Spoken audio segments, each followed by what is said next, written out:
Fala aí pessoal, como é que vocês estão? Espero que estejam bem. Mais um podcast do Sessão i6 se inicia. Se você caiu aqui de paraquedas, primeiro de tudo, muito prazer, me chamo Lucas Ribeiro. O Sessão i6, como já dá pra supor pelo título, é um espaço para discutir entretenimento, em especial filmes e séries. Essa semana não só uma produção será discutida, mas duas. A minissérie Obi-Wan Kenobi, expandindo a franquia Star Wars com o retorno de personagens icônicos como Obi-Wan e Darth Vader, vai ser o destaque da primeira parte da discussão, que será com spoilers. A segunda parte será sobre Lightyear, que é um filme da Pixar que celebra o retorno da empresa aos cinemas, porque desde Soul tava tudo indo direto pro Disney Plus, né? Mas chegou Lightyear aí pra mudar isso. E também haverão spoilers, viu? Então se liguem. Ah, Lucas, eu não quero saber de Obi-Wan, só de Lightyear. Pronto, se você clicar para ver a descrição desse episódio, vai encontrar o minuto exato em que eu faço a transição de um tema para outro. E daí só colocar no minuto certo. Se você se interessa por esse tipo de conteúdo, não esqueça de seguir o podcast no Instagram, @sessãoi6, onde sempre aviso quando novos episódios são lançados. Sem contar que fica bem mais fácil de saber a opinião de vocês, então não esqueçam, @sessãoi6. Vamos começar então com a primeira parte, discutindo Obi-Wan Kenobi. Espero que gostem. Ambientada 10 anos após os eventos de Star Wars, A Vingança dos Sith, ou Star Wars Episódio 3, a série segue Kenobi enquanto parte para resgatar a Princesa Leia, sequestrada do Império Galáctico, levando a um confronto com o seu ex-aprendiz Darth Vader. De acordo com nossa querida internet, o showrunner responsável se chama Joby Harold, e quem dirigiu todos os episódios foi a Deborah Chow, já tendo dirigido outras séries aí de Star Wars, então já é alguém com uma certa bagagem, né, por conhecer esse tipo de franquia. Ah, e claro, a série é baseada na saga de sucesso Star Wars da Lucasfilm. Começo a discussão dizendo que não sou o maior fã de Star Wars, me considero fã casual, sabe? Que gosta de acompanhar, mas não faz questão de ver tudo. Tanto que ainda não vi o livro de Boba Fett, inclusive nem trouxe aqui pro Sessão, de Bad Batch também. Todas as séries animadas, quase todas na verdade, eu não assisti nenhuma, mas eu soube que são bem boas, inclusive, The Clone Wars, né, enfim. Parando pra pensar, acho que só gravei sobre Mandalorian e aqueles curtas animados chamado Visions, que inclusive foi renovado pra uma segunda temporada. A quem interessar, os links também estarão na descrição, beleza? Mas quando vi que Obi-Wan teria sua própria série, já sabia que ia querer cobrir por ser um personagem que me interessa bastante. Ainda mais com o retorno de Darth Vader, né? Que não aparece faz sabe sei lá quanto tempo, acho que desde Rogue One. Ainda mais interpretado por Hayden Christensen, que fez o Anakin Skywalker. Mesmo achando a primeira trilogia fraca, fiquei bem feliz quando anunciaram que ele ia retornar. Ainda há mais histórias que podem ser contadas com o personagem. E o ator tá ótimo, tá vivo, né? Então por que não trazê-lo de volta? É o melhor ator que Star Wars já teve? De forma alguma, mas eu gosto da continuidade. A primeira trilogia não fez jus ao ator, nem ao personagem. Ah, e também não fizeram jus à sua parceira Padmé, né? Interpretada pela Natalie Portman. Nunca vou esquecer uma das cenas mais escrotas que eu já vi em Hollywood, foi no episódio 3. Ela entrando em trabalho de parto, aí vai um robô fruto da tecnologia, né? Que é um ser lógico, falando pro Obi-Wan: olha, fisicamente tá tudo certo com ela, mas por algum motivo ela está perdendo a vontade de viver. Ou seja, ela morreu dando à luz porque o Anakin não estava mais com ela. Parir 2 crianças, que é isso? Agora, perder a vontade de viver porque seu parceiro escolheu o lado negro da força, aí sim. Tipo, como é que isso funciona, mano? É um dos pontos mais baixos das mulheres no ramo do entretenimento, sem dúvidas. Mas enfim, só um desabafo aqui do nada. Mas voltando pra série. Por que não começar com comparações, não é? É a série que nos prometeram versus o que realmente recebemos. Os pôsteres, trailers, até o título deixa super claro que é uma série protagonizada por quem? Pelo icônico herói Jedi Obi-Wan Kenobi. E no fim das contas, foi isso mesmo? A resposta é não. Obi-Wan consegue ter a sorte de ser deixado de lado na medida que a história avança, sim, na sua própria série. E quando terminou, não senti que eu conheci mais depois de decidir ver a série, sabe? O que deveria ser uma vergonha, porque simplesmente tudo dava a entender que o personagem finalmente teria um espaço decente para ser mais explorado, mas não foi isso que aconteceu. Ao invés disso, eu trocaria o nome da série Obi-Wan por Reva e Leia, porque pra mim a série pertence a elas. E se a Disney não tivesse prometido que o Obi-Wan seria o protagonista, sinceramente acho que não teria muito problema com o tempo de tela que cada uma tem. Mas ninguém pediu por isso, mano. Aí se todo o destaque que deveria ir pro protagonista fosse pra uma versão criança da Leia e pra uma funcionária do Império que nunca vimos antes. É assim, eu acho que ninguém pediu por isso, mas tem momentos interessantes? Tem, demais. A Reva, sendo uma sobrevivente do ataque do Anakin, que matou as crianças Jedi lá no episódio 3, né? E uma década depois, se aliando ao Império e esperando o momento perfeito para se vingar dele, mas sem perceber que isso estava custando sua sanidade, se tornando o mal que ela mesma tentava combater. Tudo isso é bem interessante, quer dizer, eu acho, né? Mas essa é a hora de introduzir ela e falar sobre isso? Óbvio que não. E sobre a Leia, eu entendo os fãs que esperavam ver mais do Luke, porque os trailers realmente davam a entender que ele ia aparecer mais e que Obi-Wan ia ser mais seu anjo da guarda, né, praticamente. Mas na verdade o plot é que, surpresa, Leia foi sequestrada de novo. A gente vê que ela tá acostumada a ser refém desde criança, né? Eu gostei da surpresa que ela ia ser um destaque aqui, porque não tava esperando, acho que ninguém tava, né? E no fim das contas, adorei a atriz que escolheram, ela consegue capturar bem a teimosia e o temperamento da Leia, da Carrie Fisher, e é bem esperta também. Mas mesmo achando uma boa adição pro elenco, até eu admito que ela tomou muito tempo do Obi-Wan, que mais uma vez deveria ser o protagonista da própria série, então isso acabou sendo bem frustrante. Sobre o roteiro mesmo, acredito ter as mesmas questões que as outras séries de Star Wars que eu assisti até agora, ou seja, simplesmente não acontece muita coisa. Tanto que em diversos episódios você sente que a narrativa é bem arrastada e por causa disso acaba não sendo tão divertida de assistir quanto poderia. O que é irônico porque o contrário também acontece. Enquanto tem momentos que você desejaria que fosse mais dinâmico, tem horas que o roteiro não dá tempo para as coisas respirarem e serem bem estabelecidas. Tipo o arco dessa Reva, que passou por tantos traumas na infância e aos poucos se tornava uma Sith para conseguir a vingança que tanto desejava, né? É muito corrido isso. E se eles tivessem focado desde o início, que também seria uma série sobre Jedis, ou pessoas sensitivas à força tentando fugir do Império com a ajuda de rebeldes e também do Obi-Wan, talvez a série poderia ter sido mais concreta. Mas ela começa com o cara saindo da aposentadoria, literalmente morando numa caverna, para resgatar uma criança. Aí vira uma série sobre dar uma chance às famílias que fogem do Império em busca de uma vida digna, enquanto uma ninja do Darth Vader com conflitos internos persegue o Obi-Wan, e tudo isso em apenas 6 episódios. Gente, quem teve a ideia de dar só 6 episódios para tudo isso acontecer precisa de tratamento, viu?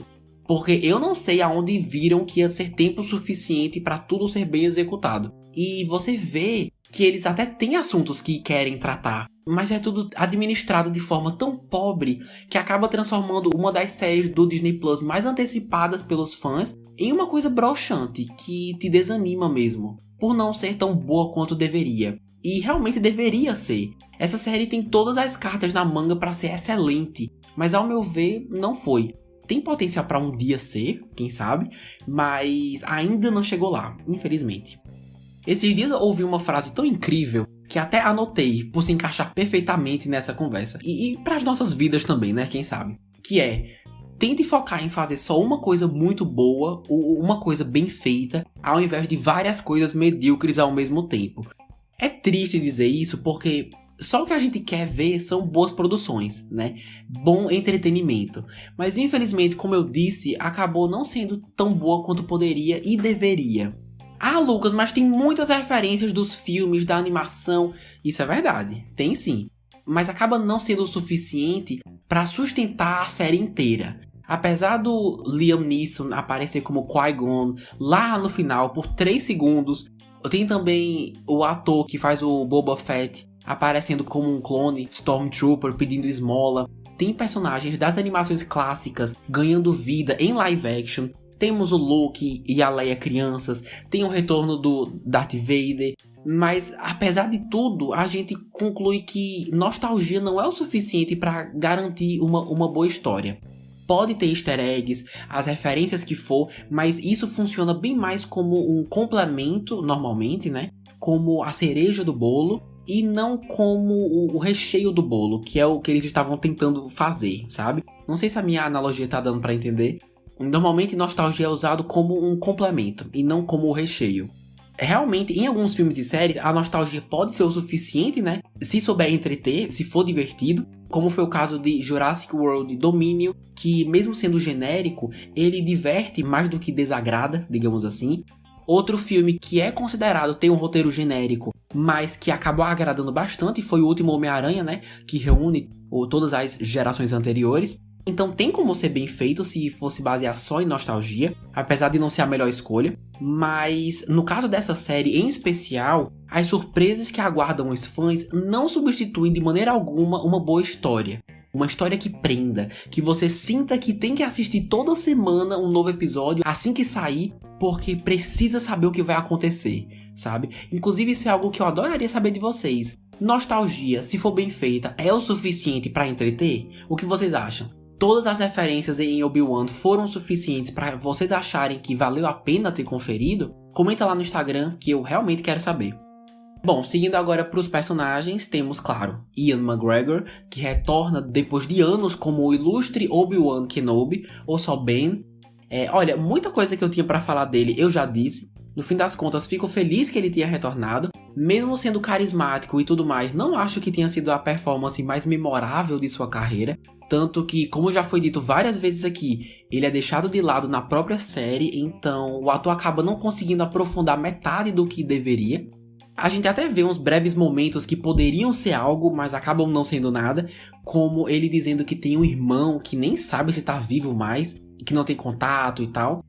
O que mais? O peso na sua consciência de que foi o mentor de um dos maiores, se não o maior tirano de toda a galáxia. Mas nada disso é muito aproveitado. Um dos pontos altos pra mim, na verdade, foi a batalha final dele com o Vader, com uma rachadura em seu capacete, né? Dizendo que o próprio Vader matou o Anakin, que sua corrupção criou o Vader, né? Tanto que o Obi-Wan, ou Ben, termina o episódio até mais leve, não sei se vocês perceberam, mais aliviado, digamos assim. Então, minuciosamente as intrigas estão lá, mas bem escondidas. Você tem que procurar bastante. Se não me engano, os próprios atores já disseram que tem interesse em retornar para uma segunda temporada, então vamos esperar que um dia isso seja melhor desenvolvido. E mais uma coisa antes de irmos pro próximo. Pra mim não funcionou essa coisa dele ter desaprendido os caminhos da força, suas habilidades com o sabre também e tudo mais. Eu entendo que faz sentido levando em consideração que todos os Jedi estão escondidos no Império e blá blá blá. E é como se fosse um músculo que precisava ser constantemente exercitado e tal. Eu juro que entendo. Mas como eles não exploraram direito essa sua conexão com a força, quase todas as cenas de ação que poderiam ser incríveis e fantásticas são muito medianas. Justamente porque nem ele sabe o que está fazendo. Ou seja, se fosse desenvolvido com o tempo, mostrando que tem a ver com um trauma, ou se é só uma falta de prática mesmo, se tem a ver apenas com o seu psicológico, até faria sentido deixar o personagem menos poderoso. Mas como nada disso é feito, a série acaba dando um tiro no próprio pé, deixando o personagem praticamente todas as suas cenas de ação desinteressantes de assistir. Tenho certeza que se você perguntar pros fãs do cara se eles gostariam de ver uma série dele, mas que não tem poder nenhum e que não sabe o que fazer da vida, eu duvido que tenha alguém que diga: nossa, é exatamente o que eu quero. Não tem, mano. A gente quer ver o Obi-Wan badass, sabe? Enfim.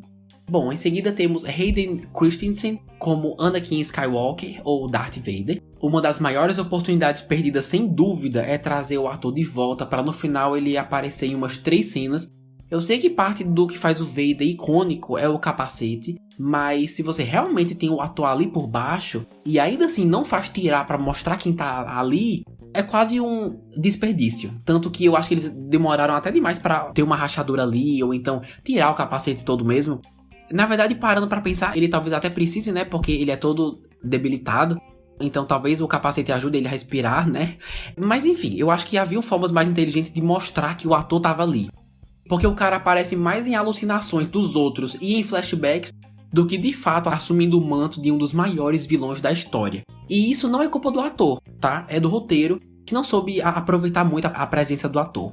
Como ele estava andando pra lá e pra cá promovendo a série com o Ian McGregor, era de se esperar que ele tivesse uma participação de peso, né?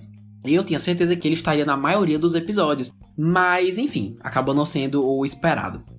Seguindo então para os comentários finais, até o momento ainda é considerado minissérie, certo? Com 6 episódios ao todo, variando entre 36 e 53 minutos. Já está disponível no catálogo do Disney+. No fim das contas, eu definiria esse projeto como um epílogo da primeira trilogia, dos episódios 1, 2 e 3. Então deve agradar aqueles que já curtem esses filmes. A gente sabe que é um nicho, né? Que não é todo mundo que curte. Pessoalmente, apesar de ficar mais interessante na medida que os episódios vão avançando, tem tudo para ser a melhor série de Star Wars. Personagens memoráveis já conhecidos pelos fãs, bons efeitos especiais, ótimos atores, referências, mas não é. Conseguindo a proeza de ser muito devagar em alguns momentos e muito rápido em outros. E sendo um triste exemplo de que, infelizmente, nem todas as produções conseguem ser um sucesso apenas com base na nostalgia. Mas e vocês, ouvintes? Vi que muita gente amou demais Star Wars, como sempre, né, sendo super divisivo. Mas e aí, discordam do que eu disse ou concordam? Assistiriam uma segunda temporada se ela fosse renovada? E deixasse de ser uma minissérie? Comenta lá no @sessãoas6.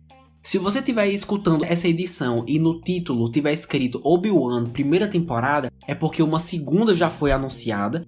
Mas se tiver só escrito Obi-Wan mesmo, é porque ainda é considerada uma minissérie, tá bom? Então se liguem aí. Com isso, encerramos a primeira parte. Se você vai parar por aqui, não deixa de acompanhar as próximas edições. Todo sábado estamos aí de volta com novos episódios.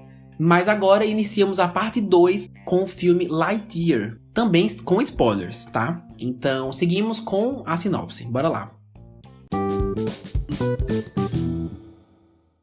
Nesta aventura de ficção científica cheia de ação, conhecemos a origem definitiva de Buzz Lightyear, o herói que inspirou o brinquedo. A história segue o lendário patrulheiro espacial em uma aventura intergaláctica ao lado de um grupo de recrutas ambiciosos e seu companheiro robô, Sox. É dirigido por Angus MacLane, que trabalha na Pixar faz muitos anos, já dirigiu alguns curtas, mas como diretor de longa mesmo, esse é o seu primeiro. É considerado sim um spin-off de Toy Story e atualmente já está disponível nos cinemas. E em breve também estará disponível no Disney+. Gente, e se eu disser pra vocês que minha experiência assistindo esse filme foi super parecida com a de Obi-Wan? Juro pra vocês, as semelhanças são absurdas. O roteiro desse também tem uma questão interessante com o ritmo. Os primeiros 15, 20 minutos são bem rápidos. Na verdade, são tão rápidos que quase chegava a ser desorientador. Tipo assim, você sentou, aí começou o filme. Aí é informação, informação, informação. E só depois que dá uma desacelerada e você respira. O começo, meio e fim também não são muito claros aqui, o que é estranho. Óbvio que não é um problema, mas fui muito pego de surpresa quando vi que a história tinha chegado ao fim, porque eles não deixam claro se você, enquanto você assiste, que você tá na metade, se isso já é o final. Parece besteira, mas não sei se gostei muito disso não. Pelo menos pra ver no cinema foi meio estranho. É que é complicado pra explicar. Sempre que você assiste um filme, você sabe quando, sei lá, tá na batalha final, quando terminou a grande aventura, aí agora estamos chegando no fim. E nesse filme eu fiquei meio desorientado em relação a isso, sabe? Mas enfim, só uma observação pequena. Mas a narrativa tem diversas mensagens que te fazem refletir mesmo, principalmente envolvendo erros, como nossos erros podem ter consequências, muitas vezes envolvendo outras pessoas, e como lidamos com isso independente se foi algo feito com boas intenções. O filme também traz o questionamento que, se você pudesse corrigir um erro do passado, que você mesmo foi o responsável, mas hoje isso lhe rendeu frutos, que errar te fez aprender e crescer como pessoa, ainda assim você mudaria o passado? Tem comentários interessantes e que te fazem refletir mesmo. Porém, contudo, entretanto, todavia, todas essas mensagens, até as que eu não mencionei aqui, tipo abraçar o Carpe Diem, o agora, também aprender a trabalhar em equipe, já vimos em outros filmes. E a gente nem precisa pensar em filmes muito antigos, não. Os recentes mesmo. Tem Luca, Soul, Turning Red ou Red e por aí vai. Então, pra que fazer esse filme se já tivemos obras dessa mesma empresa que foram excelentes e já executaram isso muito bem, sabe? Quando eu penso nisso, a existência desse filme parece sem muito sentido pra mim. Ah, Lucas, mas esse é o filme do Buzz, o grande Buzz Lightyear, não são só as mensagens. Mas aí é que tá, esse filme foca tanto em como ele pode te surpreender intelectualmente, em te fazer pensar e refletir sobre os temas que eles trazem, que deixaram super de lado o principal, a diversão. Gente, sendo bem sincero com vocês, eu achei esse filme zero divertido. Não, zero não, vai. De 0 a 10 é um 3, 4. E isso vindo da Pixar é um choque. Tem seus momentos, tem cenas de tensão, a animação é bem bonita, tem uma ou outra cena de luta legal. Como é uma aventura espacial, eles capricham bastante na sonoplastia. Por exemplo, sabem exatamente quando deixar uma cena sem som, o que é muito efetivo. Mas definitivamente não é tão divertido quanto se espera, pelo menos como eu esperava. Parte disso vem do fato deles quererem inventar muita coisa envolvendo viagem no tempo. Toda vez que eu vejo um filme abordar viagem no tempo, eu já fico meio preocupado, porque é muito fácil você se empolgar demais no roteiro e acabar perdendo o público no meio do progresso, sabe? Como estamos falando com spoilers, então eu posso falar. Aquela coisa de que no hiperespaço 4 minutos pro Buzz eram equivalentes a 4 anos no planeta onde eles estavam, beleza. Poderiam ter explicado aquilo ainda melhor? Podiam, mas beleza. Deu pra entender. Agora, você sair desse princípio e revelar que a reviravolta do filme é que o Zurg, na verdade, é o próprio Buzz, mas do futuro, mano, isso não faz sentido nenhum. Uma coisa é você brincar com o conceito do tempo ser relativo, né? Dependendo de onde a pessoa esteja e a que velocidade ela está, né? Mas outra, completamente diferente, é você ter um momento na vida do Buzz em que sua realidade foi dividida em duas. E que cada Buzz tomou uma decisão diferente. Simplesmente não faz sentido. A partir de que ponto começou a existir um segundo Buzz que seguiu por um caminho diferente do nosso, sabe?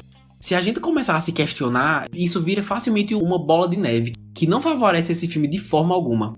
E que eu me lembre, eles não se dão trabalho nenhum de explicar isso de maneira convincente. Então, no geral, eles não souberam trazer esse tema muito bem. Muito do que foi me perdendo envolvia justamente isso.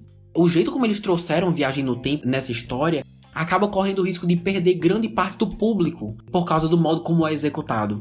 Inclusive, quanto mais o filme avança, mais complicado fica, e por isso eu não vejo como crianças poderiam aproveitar essa narrativa do início ao fim, sem querer mudar a programação ou no mínimo fazer uma pausa. Claro que não é uma regra, tá? Mas escolher ser mais cabeça do que relaxante e descontraído acaba correndo o risco do seu filme não ser comercial, pelo menos não bastante para se sair bem de bilheteria. Inclusive, vamos falar disso já já. Porque agora seguimos com os personagens. Chris Evans, nosso querido Capitão América, interpreta o primeiro Capitão América, tá? Tem um novo aí, mas enfim. Interpreta o Buzz Lightyear. Por não ser o Buzz de brinquedo do Andy, vemos uma versão meio diferente do que estamos acostumados, né? Um cara que se cobra muito, que coloca todo o peso dos seus erros nas costas, que não confia em qualquer um. Ver esse amadurecimento ao longo do filme, aprender a confiar nos recrutas, né? Ele chega assim a ter um desenvolvimento até o fim do seu arco, mas sinceramente não é algo que me empolgou muito pra assistir. Na verdade, eu fiquei surpreso em como tiveram poucas coisas que me interessaram nesse filme. Mas no geral, adoro o Chris Evans, dá pra entender porque ele aceitou o papel, né? É um projeto sim interessante e fora da caixa. Mas seguindo aqui com uma dupla, Alicia, que é a comandante do Buzz, e sua neta, Izzy, interpretadas respectivamente por Uzo Aduba e Keke Palmer. Confesso que eu não conhecia a Uzo Aduba, mas eu amo a Keke Palmer. Esse ano já é dela, não só ela tá em Lightyear, como vai estrear como protagonista no próximo filme do Jordan Peele. Tô bem animado pra isso. Mas que personagens maravilhosas são essas duas. A Alicia sendo infelizmente motivo de polêmica por ser uma mulher lésbica, mas o filme tem o bom senso de deixar bem claro que ela é muito mais do que isso, uma profissional extremamente competente, respeitada por todo mundo da estação, tanto que no fim eles colocam uma estátua em sua homenagem, né?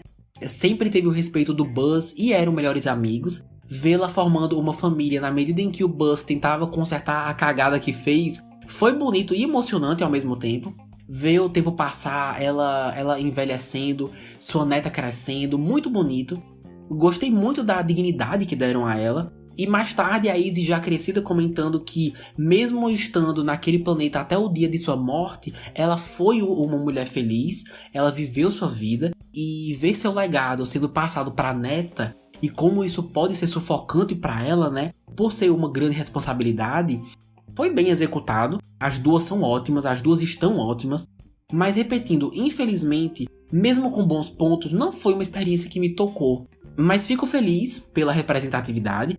Quando é bem feito é melhor ainda, né? E é o caso aqui. Então espero ver personagens cada vez mais diversos nas telas do cinema, como a Pixar tá fazendo. Galera, de acordo com a Wikipedia e o Box Office Mojo, Lightyear precisou de um investimento de mais de 200 milhões de dólares para ser realizado, e até o momento, estando aí umas 2-3 semanas em cartaz, arrecadou mundialmente mais de 161 milhões de dólares. A bilheteria não abriu com números grandes como se era esperado, e para surpresa de muitos, o filme tá sim com dificuldades de ter um desempenho forte. Não só pela reputação da Pixar, né, se a gente for comparar com outros filmes, mas simplesmente para conseguir se pagar mesmo, para não sair no prejuízo. Então vamos esperar aí para que suas próximas semanas no cinema sejam melhores e que quando entre pro catálogo do Disney Plus, que consiga encontrar sua audiência, seu público. Se não nos cinemas, pelo menos no streaming, né? O que cá entre nós não é o pior lugar onde esse filme podia terminar. Bom, no fim das contas, não sabia muito o que esperar, mas agora que vi, tenho quase certeza que quando anunciaram o filme do Buzz Lightyear, acho bem difícil que esse resultado final seja o que qualquer um de nós tinha em mente. Muito pelo contrário, na verdade, eu acho que ninguém tinha em mente que o filme terminaria sendo desse jeito. Mas partindo do princípio que é isso que recebemos, confesso que não entendi exatamente a proposta do diretor, o que ele quis trazer aqui que não tinha em nenhum outro filme da Pixar. Até porque, como eu falei, os últimos são bem bons, são bem executados e cheios de mensagens. Pixar. Luca, Red, Soul, por esses conseguirem conciliar lições de moral com entretenimento, coisa que esse não conseguiu fazer bem. Normalmente, quando eu sinto que não entendi tudo que um filme tem a oferecer, eu costumo assistir mais uma vez. E realmente até cheguei a pensar, nossa, mas será que eu assisto mais uma vez? Mas aí logo depois pensei, mano, eu não gostei muito nem de ver essa primeira vez. Eu lá vou ver de novo, não vale a pena não. Se tivesse mais disposição e se eu tivesse menos coisa pra fazer, talvez. Mas como não é o caso, então fico por isso mesmo. Quem sabe um dia, né? E sem contar que, só pra finalizar a crítica, com o tempo fica mais complicado de acompanhar, ainda mais pro público infantil, eu suponho. E levando em consideração que esse é um filme que fez o Andy se apaixonar pelo Buzz, ao ponto dele comprar o boneco, é meio estranho. Não sei se eu abracei essa ideia completamente não, mas enfim. Comparando com Obi-Wan, achei a série bem mais divertida de assistir do que esse filme. Mas se você aí curtiu o filme, ótimo. Se você sentiu que sua grana foi bem gasta, se levou a família, todo mundo curtiu e ainda sentiu que valeu a pena, perfeito. E por favor, fiquem à vontade para trocar uma ideia comigo, ou seja, para concordar ou discordar, no Instagram, @sessãoas6 ou no e-mail podcastsessãoas6@gmail.com.br. Entender de que forma e por que esse filme funcionou pra vocês ia me ajudar bastante a ver por uma nova perspectiva. Quem sabe até mudar alguma concepção, então aguardo vocês por lá. Se escutou até aqui, muito obrigado, agradeço demais. Se puderem, compartilhem essa edição para alguém que já conferiu esse filme, que gosta da Pixar ou a série e curte Star Wars, que ajuda muito o podcast a crescer e alcançar mais pessoas. Vou ficando por aqui, beleza? Já sabem onde me encontrar. E semana que vem voltamos com nada mais, nada menos que o volume 2 de Stranger Things. Fiquem espertos, um beijo enorme e até semana que vem. Tchau!